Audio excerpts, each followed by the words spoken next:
ನಮಸ್ತೆ ಎಲ್ರಿಗೂ, ಹೇಗಿದ್ದೀರಾ ಎಲ್ಲರೂ? ಫುಡ್ ಫಾರ್ ಗುಡ್ ಯೂಟ್ಯೂಬ್ ಚಾನೆಲ್ಗೆ ಸ್ವಾಗತ. ನಾನು ನಿಮ್ಮ ವಿಜಯಲಕ್ಷ್ಮಿ. ನಾನಿವತ್ತು ಕ್ಯಾಪ್ಸಿಕಮ್ ಮತ್ತು ಬೀನ್ಸ್ ಕಾಳಿನ ಮಸಾಲೆ ಮಾಡ್ತಾಯಿದ್ದೀನಿ. ಈ ಮಸಾಲೆ ಹೇಗೆ ಮಾಡೋದು ಅಂತ ನೋಡ್ಕೊಂಡು ಬರೋಣ. ಇದಕ್ಕೆ 4 ಬದನೆಕಾಯಿನ ಉದ್ದುದ್ದಕ್ಕೆ ಹಚ್ಚಿ ನೀರಲ್ಲಿ ಹಾಕಿಟ್ಕೊಂಡಿದ್ದೀನಿ. 1 ಕಪ್ನಷ್ಟು ಬೀನ್ಸ್ ಕಾಳನ್ನ ತೊಗೊಂಡಿದ್ದೀನಿ.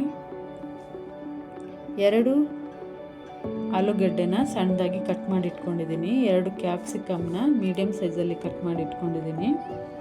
4 ಟೊಮೆಟೊನ ಈ ಥರ ಕಟ್ ಮಾಡಿ ಇಟ್ಕೊಂಡಿದ್ದೀನಿ. 2 ದೊಡ್ಡ ಈರುಳ್ಳಿನ ಉದ್ದುದ್ದಕ್ಕೆ ಹಚ್ಚಿಟ್ಕೊಂಡಿದ್ದೀನಿ. 1 ಗಡ್ಡೆ ಬೆಳ್ಳುಳ್ಳಿನ ಬಿಡಿಸಿಟ್ಕೊಂಡಿದ್ದೀನಿ. 1 ಇಂಚಿನಷ್ಟು ಶುಂಠಿ ತೊಗೊಂಡಿದ್ದೀನಿ. ಚಕ್ಕೆ, ಲವಂಗ, ಕಾಳುಮೆಣಸು, ಸೋಂಪು ಕಾಳನ್ನ ತೊಗೊಂಡಿದ್ದೀನಿ. 3 ಸ್ಪೂನಷ್ಟು ಸಾಂಬಾರು ಪುಡಿ ತೊಗೊಂಡಿದ್ದೀನಿ. ಇದು ಹೋಮ್ ಮೇಡ್. 1 ಕಪ್ನಷ್ಟು ತೆಂಗಿನಕಾಯಿನ ಇಟ್ಕೊಂಡಿದ್ದೀನಿ. 1/4 ಟೀ ಸ್ಪೂನ್ ಅರಿಶಿನ, 1 ಕಪ್ ಕೊತ್ತಂಬರಿ ಸೊಪ್ಪು, 10 ರಿಂದ 15 ಕರಿಬೇವು, 50 ಗ್ರಾಮ್ನಷ್ಟು ಎಣ್ಣೆ, 1/4 ಸ್ಪೂನ್ ಸಾಸಿವೆ ತೊಗೊಂಡಿದ್ದೀನಿ. ಇವಾಗ ಸ್ಟವ್ ಆನ್ ಮಾಡ್ಕೊಳ್ಳೋಣ. ಅದರಲ್ಲೊಂದು ಪ್ಯಾನ್ ಇಟ್ಕೊಳ್ತಾ ಇದ್ದೀನಿ. 2 ಸ್ಪೂನ್ನಷ್ಟು ಎಣ್ಣೆ ಹಾಕ್ಕೊಳ್ಳೋಣ. ಅದಕ್ಕೆ ಆವಾಗಲೇ ಕಟ್ ಮಾಡಿ ಇಟ್ಕೊಂಡಿರೋಂತಹ ಕ್ಯಾಪ್ಸಿಕಮ್ನ ಹಾಕ್ಕೊಳ್ತಾ ಇದ್ದೀನಿ. ನಾನು ರೆಡ್ ಕಲರ್ ತೊಗೊಂಡಿದ್ದೀನಿ, ನೀವು ಗ್ರೀನ್ ಕಲರ್ ಬೇಕಿದ್ರೆ ತೊಗೋಬೋದು. ಆವಾಗಲೇ ನೀರಲ್ಲಿ ನೆನೆಸಿಟ್ಕೊಂಡಿರೋಂತಹ ಬದನೆಕಾಯಿನ ಹಾಕ್ಕೊಳ್ತಾ ಇದ್ದೀನಿ. ಬದನೆಕಾಯಿನ ಯಾವಾಗಲೂ ಕಟ್ ಮಾಡಿ ನೀರಲ್ಲಿ ನೆನೆಸಿಟ್ಕೊಂಡಿರಬೇಕು. ನಾವು ಸ್ಟವ್ ಮೇಲೆ ಅಡುಗೆ ಮಾಡೋಕ್ಕೆ ಸ್ಟಾರ್ಟ್ ಮಾಡೋವರೆಗೂ ಅದು ನೀರಲ್ಲೇ ಇರಬೇಕು, ಇಲ್ಲಾಂದರೆ ಕಹಿ ಬಂದುಬಿಡುತ್ತೆ ಮತ್ತು ಕಪ್ಪಾಗುತ್ತೆ. ಈ ಥರ ಚೆನ್ನಾಗಿ ಫ್ರೈ ಮಾಡಿ ಅದನ್ನು ಎತ್ತಿಟ್ಕೊಳ್ಳೋಣ. ಇವಾಗ ಒಂದು ಕುಕ್ಕರ್ ಇಟ್ಕೊಂಡು ಕುಕ್ಕರ್ಗೆ ಫ್ರೈ ಮಾಡಿಟ್ಕೊಂಡಿರೋಂತಹ ಕ್ಯಾಪ್ಸಿಕಮ್ ಮತ್ತು ಬದನೆಕಾಯಿನ ಹಾಕ್ಕೊಳ್ತಾ ಇದ್ದೀನಿ. ಇದು 30% ಅಷ್ಟು ಮಾತ್ರ ಫ್ರೈ ಆದರೆ ಸಾಕು. ಆಮೇಲೆ ಬೀನ್ಸ್ ಕಾಳನ್ನ ಹಾಕ್ಕೊಳ್ತಾ ಇದ್ದೀನಿ. ಆಲೂಗಡ್ಡೆನ ಹಾಕ್ಕೊಳ್ತಾ ಇದ್ದೀನಿ.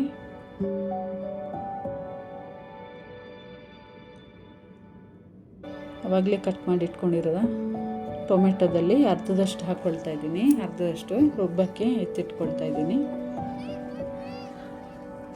ಇದಕ್ಕೆ 1 ರಿಂದ 1.5 ಗ್ಲಾಸ್ನಷ್ಟು ನೀರು ಹಾಕಿ ಚೆನ್ನಾಗಿ ಮಿಕ್ಸ್ ಮಾಡೋಣ.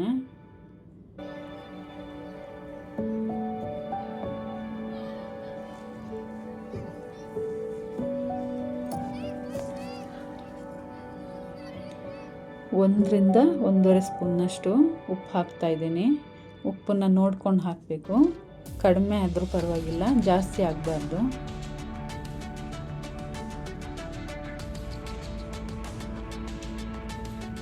ಇವಾಗ ಕುಕ್ಕರ್ ಲಿಡ್ ಕ್ಲೋಸ್ ಮಾಡಿ 2 ವಿಸಿಲ್ ಬರೋವರೆಗೂ ಬೇಯಿಸ್ಕೊಳ್ತೀನಿ. ಇವಾಗ ಇನ್ನೊಂದು ಕಡೆ ಸ್ಟವ್ ಆನ್ ಮಾಡಿಕೊಂಡು ಪ್ಯಾನ್ ಇಟ್ಕೊಳ್ಳೋಣ. 2 ಸ್ಪೂನ್ನಷ್ಟು ಎಣ್ಣೆ ಹಾಕ್ಕೊಳ್ಳೋಣ. ಇದಕ್ಕೆ ಆವಾಗಲೇ ಕಟ್ ಮಾಡಿ ಇಟ್ಕೊಂಡಿರೋಂತಹ ಈರುಳ್ಳಿನ ಹಾಕ್ಕೊಳ್ತಾ ಇದ್ದೀನಿ.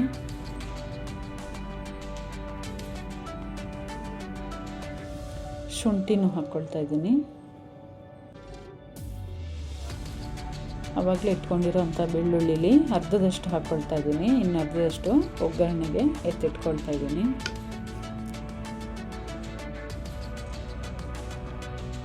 ಆಮೇಲೆ ಚಕ್ಕೆ, ಲವಂಗ, ಸೋಂಪು ಕಾಳು ಏನಿತ್ತು ಅದನ್ನು ಹಾಕ್ಕೊಂಡು ಫ್ರೈ ಮಾಡ್ಕೊಳ್ತಾ ಇದ್ದೀನಿ. ಇದು ರುಬ್ಬಕ್ಕೆ ಬೇಕಾಗಿ ಮಸಾಲೆಗೆ ಫ್ರೈ ಮಾಡ್ಕೊಳ್ತಾ ಇರೋದು. ಈ ಥರ ಎಣ್ಣೆಲಿ ಫ್ರೈ ಮಾಡ್ಕೊಳ್ಳೋದ್ರಿಂದ ಮಸಾಲೆ ತುಂಬ ಚೆನ್ನಾಗಿ ಟೇಸ್ಟ್ ಕೊಡುತ್ತೆ. ಒಂದು 2 ನಿಮಿಷ ಫ್ರೈ ಮಾಡಿದ್ರೆ ಸಾಕು. ಅದಕ್ಕೇ ಉಳಿದಿರೋಂಥ ಟೊಮೆಟೊನ ಹಾಕ್ಕೊಳ್ತಾ ಇದ್ದೀನಿ. ನೋಡಿ, ಫ್ರೈ ಆಗಿದೆ, ಆರಾಕಿಡೋಣ.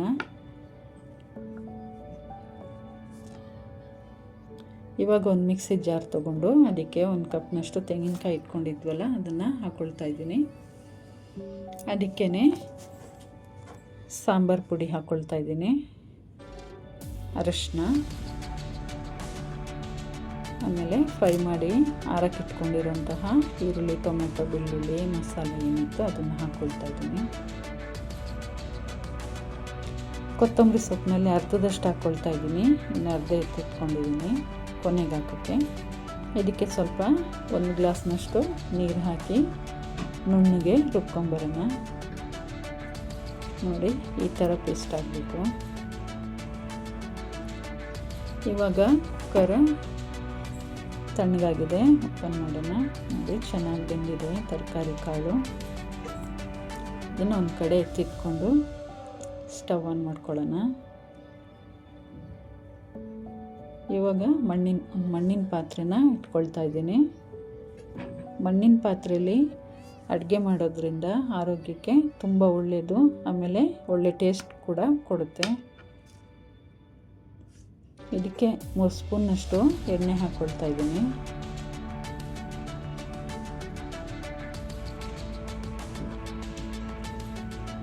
ಸಾಸಿವೆ ಹಾಕ್ಕೊಳ್ತಾ ಇದ್ದೀನಿ.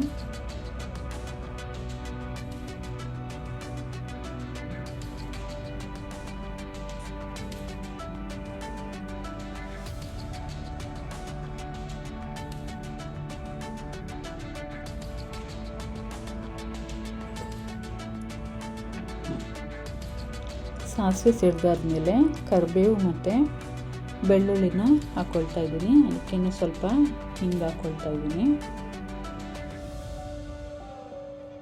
ಸಣ್ಣ ಉರಿಲಿ ಫ್ರೈ ಮಾಡಿಕೊಂಡು ಅದಕ್ಕೆ ಆವಾಗಲೇ ರುಬ್ಬಿಟ್ಕೊಂಡಿರೋ ಅಂತಹ ಮಸಾಲೆನ ಹಾಕ್ತಾಯಿದ್ದೀನಿ.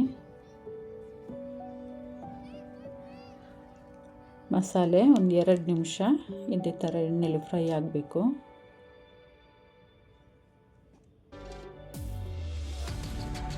ಫ್ರೈ ಆಗಿದೆ. ಇವಾಗ ಬೇಯಿಸಿಟ್ಕೊಂಡಿರೋಂತಹ ಕಾಳು ತರಕಾರಿನ ಹಾಕ್ಕೊಳ್ತಾ ಇದ್ದೀನಿ. ಹಾಕ್ಕೊಂಡು ಚೆನ್ನಾಗಿ ಮಿಕ್ಸ್ ಕೊಡೋಣ.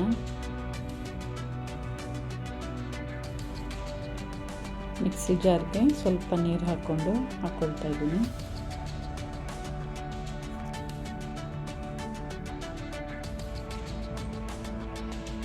ಚೆನ್ನಾಗಿ ಮಿಕ್ಸ್ ಮಾಡೋಣ. ನೋಡಿ ಈ ಹದಕ್ಕೆ ಬರಬೇಕು ಮಸಾಲೆ. ಇವಾಗ ಇದನ್ನು ಪ್ಲೇಟ್ ಮುಚ್ಚಿಟ್ಬಿಟ್ಟು 5 ನಿಮಿಷ ಮೀಡಿಯಮ್ ಉರಿಲಿ ಕುದಿಸೋಣ.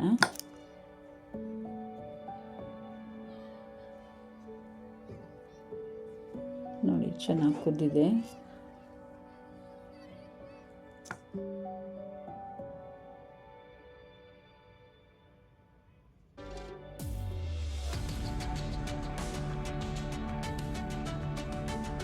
ನೋಡಿ ರುಚಿಯಾದಂತಹ ಕ್ಯಾಪ್ಸಿಕಮ್ ಮತ್ತು ಬೀನ್ಸ್ ಕಾಳಿನ ಮಸಾಲೆ ರೆಡಿಯಾಗಿದೆ.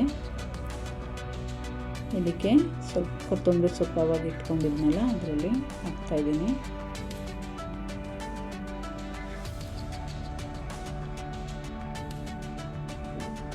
ಸರಿ ಚೆನ್ನಾಗಿ ಮಿಕ್ಸ್ ಮಾಡೋಣ.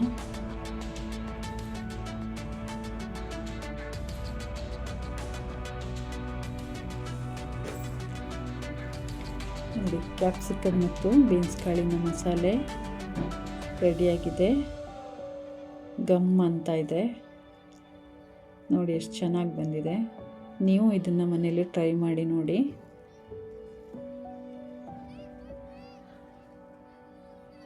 ನಿಮಗಿಷ್ಟ ಆದರೆ ನಮ್ಮ ಚಾನಲ್ನ ಸಬ್ಸ್ಕ್ರೈಬ್ ಮಾಡಿ, ಲೈಕ್ ಮಾಡಿ, ನಿಮ್ಮ ಫ್ಯಾಮಿಲಿ ಹಾಗೂ ಫ್ರೆಂಡ್ಸ್ಗೆ ಶೇರ್ ಮಾಡಿ.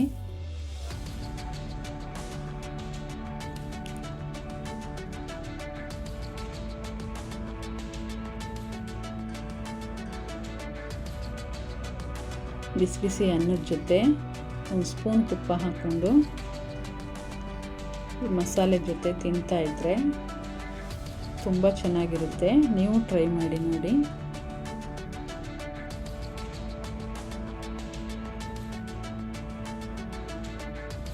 ಹೇಗಿದೆ ಅಂತ ಕಮೆಂಟ್ ಮಾಡಿ.